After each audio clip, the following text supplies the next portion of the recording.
waaw ñëpp yow la ñuy xaar sa intervention le monde t'écoute, le Sénégal te tend. Vas-y Gabriel. Cher déjà man damay rectifier première interpellation bi nga def sànq bu ma nee Sénégal mala lañu gën a jox cër le bétail maanaam xar ak nag la ñu gën a jox cër que jigéen waxuma ko ci socialement et sociétalement je parle en termes de droit et de législation, c'est-à-dire que ay loi yu ñu voté dugal ko ci suñu justice pour aar xar yeeg nag yi looloo gën a dëgër pour aar jigéen ñi. C'est loolu moo jiitu en fait te moo gën a dëgër parce que 2011 bi ñu voté pour condamner à 5 ans les voleurs de bétail, en 2017 on est revenu pour dire non c'est pas assez sévère, on va les condamner à 10 ans ci terme de droit lay wax, c'est-à-dire que bu ñu amee sañ-sañu dem di def droit loi yooyu biir assemblée nationale mën nañ ko def ci jigéen ndax jigéen doomu aadama la et je pense que c'est ça. waaye Gabriel donc fekk na 2010 tamit ñu voté loi sur parité loolu tamit évolution non la parité elle est bien avant. voilà sama loolu jëkkër ji tamit côté Abdoulaye bi Wade positif la. non mais loolu laay wax c'est-à-dire que sànq maa ngi wax ne assemblée nationale parité ma nga fa woon il y avait 50% de femmes et 50% d'hommes et en 2 ans en 8 ans il n'y a eu que 2 lois en faveur des femmes. C'est-à-dire que jigéen ña fa nekkoon ñoom ñoo xeexul loolu c'est-à-dire qu'il y avait la parité et pourtant ñaari loi la ñu génnee en 8 ans en faveur des femmes, c'est-à-dire en 2012 et ça c'était plus une campagne, une promesse de campagne de Macky Sall qui n'est pas vraiment un don. En 2020 il a dû dire bon écoutez les féministes vous me fatiguez, votre loi sur la criminalisation vous la vouliez, vous me fatiguez depuis 8 ans, je vous la donne. Ah non moi c'est un peu ça non là sur ce point-là je suis pas d'accord. Parfois quand il y a des évolutions quand même il faut saluer ça. Non, comme ni ñu jëlee exemple je n'ai pas terminé. comme ni ñu jëlee exemple en France. Je n'ai pas terminé. bu fekkee dañu nekk je n'ai pas terminé, il faut me laisser terminer. Vas-y. Dama ne xam nga j'ai commencé par dire. 2 femmes. J'ai commencé par dire qu'il y a une chose qui est arrivée en 2012. C'est-à-dire qu'on a permis à la femme sénégalaise de transmettre la nationalité. Et ça, je le salue. Oui. Parce que je fais partie de ces femmes qui ont transmis la nationalité à sa fille. Et ça, je le salue. Quand c'est bien, je dis que c'est bien. Quand ce n'est pas bien, je dis qu'il y a encore d'autres choses à faire. Par contre, ce qui n'est pas bien et qu'on ne dit pas, on est le jour des droits des femmes. Et du jigéen ñi sëy kese ñooy jigéen ci réew mi de. Il y a des femmes qui ne sont pas mariées. ma bëgg kii à réagir. Et qui je ne suis pas mariée. Cela ne fait pas de moi une femme inférieure. Quand même. Déedéet. Quand même. C'est pas parce que sëyuma sama nekk jigéen matul. Pourtant, les femmes qui ont des enfants hors mariage dans ce pays, quand elles ont des enfants et que le monsieur a envie de dire non, eh ben c'est non. L'enfant porte le nom de sa mère. Et on n'a aucun moyen juridique dans ce pays d'obliger un homme à reconnaître sa paternité. Da koy neex mu ne moom la, neexu ko mu ne du moom. Et dans ce cas-là, on bafoue les droits d'une femme, mais surtout, et vraiment, on bafoue les droits d'un enfant qui n'a pas demandé à venir au monde, qui n'a pas choisi à être là. Non, c'est ce que je disais, il n'y a aucun moyen juridique à l'obliger à ça. Donc, c'est-à-dire que droit des femmes, bu ñu koy wax li Sophie di wax sànq dañuy toog di wax droit des femmes. On ne parle pas de droits sociaux. Loolu nañu dem ci talk show yi nga xamante on les fait tous les jours ay affaire u sëy tous les jours loolu la ñuy wax ci dëkk bi. wareef. chaque fois kay wareef nañ dem wareef on n'est pas à wareef. Aujourd'hui on est là pour parler des droits.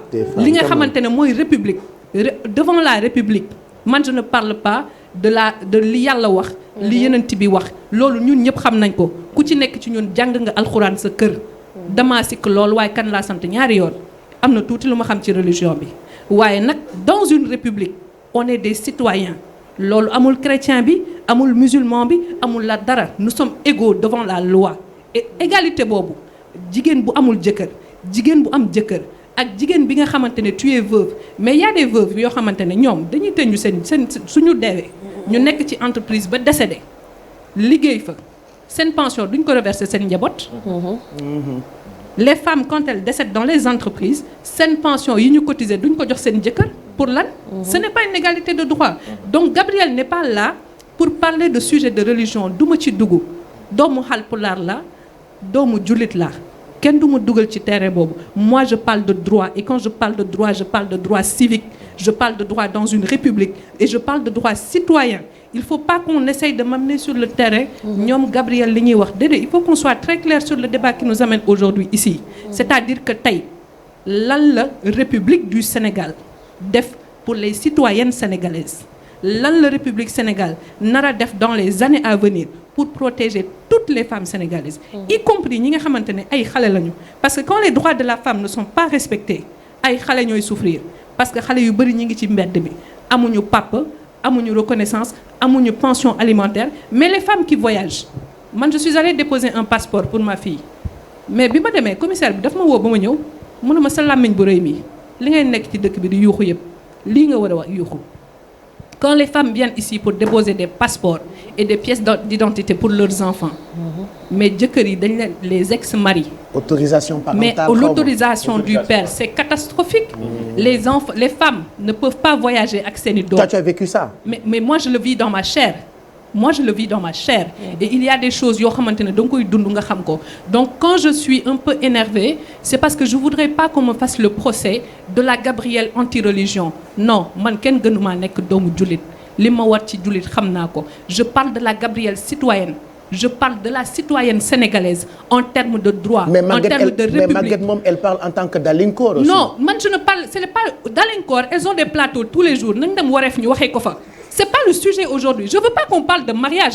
C'est pas le sujet et c'est pas le débat. Pas le micro, vas-y. Non, c'est pas le débat. Cheikhouna, c'est Yow pas le moom débat. Dalinkor nga moom. Non, parce que lu indi débat bi. Man, c'est pas le débat que je veux mener quoi, sincèrement. Ah, kon yéen da 15 ngeen. heures bi 15 heures bi. wàcc 15 Joojo heures bi. Fajul Joojo la. Oui, mais loolu c'est pas le débat. Non, si, il faut mu bokk si. Non, moi je Parce non mais que attends. yéen seen combat bi ngeen di Yéen ñan. combattre yëpp. Yéen ñan. Les féministes soi-disant quoi. Soi-disant, c'est-à-dire, faut pas être péjoratif. bàyyi ma wax yow. Waa nel man. waa yow. Waa combat bi ngeen di xeex noonu.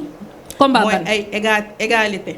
Déjà da nga juum, man je ne suis pour l'égalité en rien. non dama ko jël exemple ci yow dama lay par rapport rectifier. ak man li may wax. Waa dama lay rectifier, c'est-à-dire que moi, en tant que Gabrielle Kane, dama lay wax leen man sama combat. Je ne suis jamais pour l'égalité parce que xam nga lu tax. Il y a pas deux êtres humains qui sont égaux. Non. Non, moi je prends l'équité. C'est différent de l'égalité. Parce que kii bu amee 100 francs. Kii am 100 francs. nga war a def égalité boo ñëwee. da ngay joxaat kii 100 francs. joxaat kii 100 francs. Mais quand quelqu'un a 25. et que tu lui donnes 100. ça lui fait 125. Mais quand quelqu'un a 10 pour 10 et que tu lui donnes 100, ça fait 110. Est-ce qu'ils sont toujours égaux? Ils ne sont pas égaux. Donc moi je suis pour l'équité, pas pour l'égalité. Je ne suis pas quelqu'un boo xam ne damay dem pour l'égalité. Je ne suis aucunement pour l'égalité. Et booy wax les féministes, il faut voir le combat de chacun. Moi, je suis assez singulière dans mes combats. Moo tax ma lay préciser, je ne suis jamais dans l'égalité. Parce que même entre les hommes, ils ne sont pas égaux. Yàlla mi ñu sàkk ñun ñëpp daf ñoo bind te moom ci boppam yemalewuñu.